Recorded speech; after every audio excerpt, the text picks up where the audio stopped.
Selamat pagi Bapak, Ibu, dan saudara-saudari sekalian. Mari kita meluangkan waktu kita untuk membaca dan merenungkan firman Tuhan. Tapi sebelumnya kita berdoa terlebih dahulu. Kita berdoa.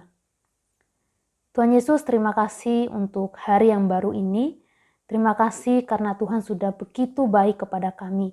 Terima kasih untuk kekuatan yang Tuhan berikan kepada kami, sehingga kami dapat melakukan setiap aktivitas kami. Kami dapat bekerja dengan baik.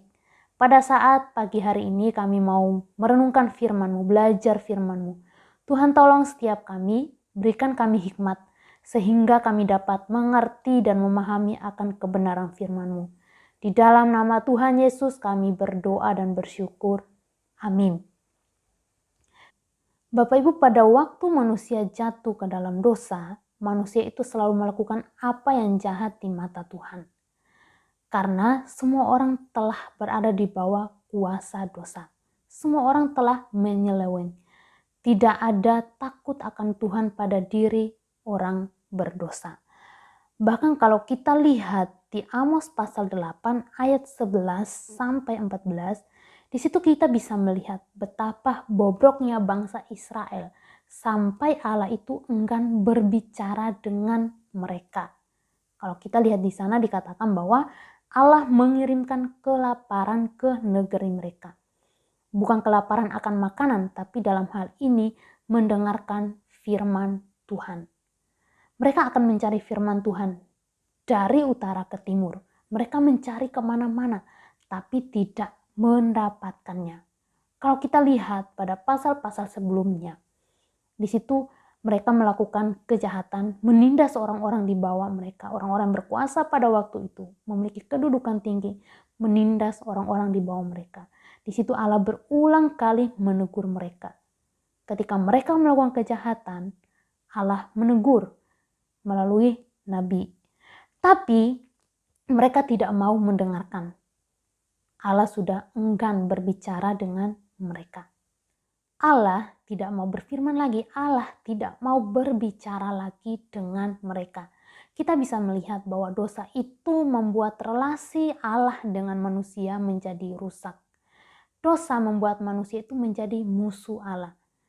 Tidak ada manusia yang benar di hadapan Allah. Semua manusia telah kehilangan kemuliaan Allah.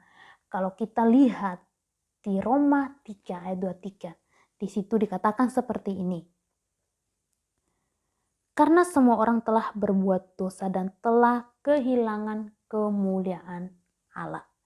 Jadi setiap kita yang hidup di dalam dosa, kita akan mengalami penghukuman kekal. Kita mengalami murka Allah. Kita tidak dapat melakukan sesuatu untuk bebas dari penghukuman kekal itu. Karena itu Bapak Ibu, Allah harus melakukan sesuatu supaya kita bisa berdamai dengan Allah.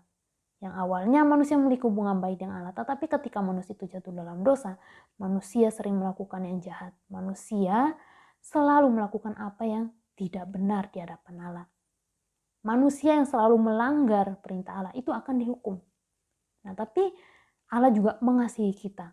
Maka dia harus berbuat sesuatu untuk membebaskan kita atau membuat kita berdamai dengan Allah.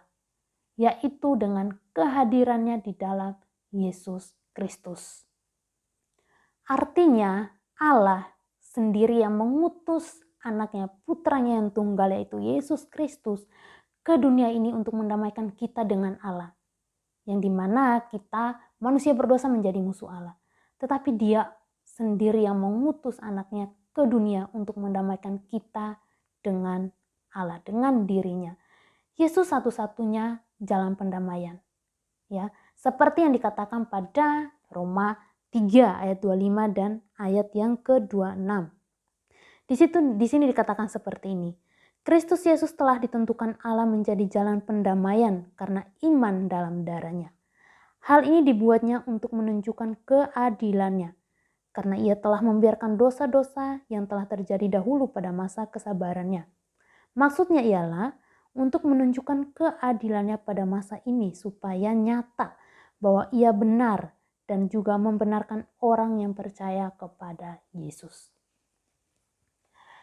Jadi Allah sudah merencanakan keselamatan itu sudah sejak semula. Dan Allah telah menggenapi rencananya itu di dalam Yesus Kristus. Melalui Yesus Kristus kita dibenarkan. Kita manusia yang bersalah dibenarkan oleh Allah di dalam Yesus Kristus melalui Yesus Kristus. Dia datang ke dunia ini untuk menggantikan hukuman kita. Dia adalah Allah yang adil. Dia harus menyatakan keadilannya. Dia adalah Allah yang kasih. Dia juga harus menyatakan kasihnya. Karena itu, dia memiliki cara sendiri. Dia datang ke dunia ini. Dia menggantikan hukuman kita. Itu sudah menjalankan keadilannya. Dia menggantikan keadilan itu karena dia mengasihi setiap kita. Di dalam Yesus Kristus, kita diselamatkan. Kita dibenarkan. Nah, Bapak Ibu sebagai orang yang sudah dibenarkan, maka apa yang harus kita lakukan? Sebagai orang yang sudah didamaikan dengan Allah, apa yang harus kita lakukan? Mari kita jangan sia-siakan pengorbanan yang telah Tuhan berikan untuk kita. Biarlah kita terus hidup di dalam Dia.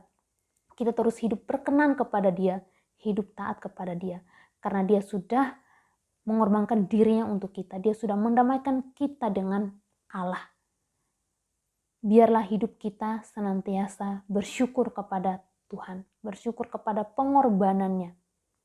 Dia sangat mengasihi kita, maka Dia sendiri yang datang ke dunia ini untuk menyelamatkan setiap kita. Dia menyatakan keadilan dan kasih-Nya di dalam Yesus Kristus.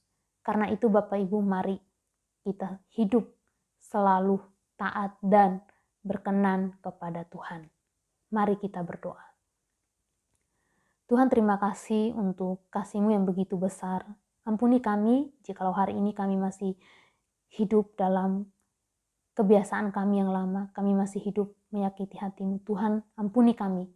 Tolong kami supaya kami senantiasa hidup berkenan kepada Tuhan dan hidup mengasihi Tuhan. Tolong kami Tuhan supaya di dalam kehidupan kami selalu mau melakukan apa yang Tuhan kehendaki. Tolong kami Tuhan. Di dalam nama Tuhan Yesus kami berdoa dan bersyukur. Amin.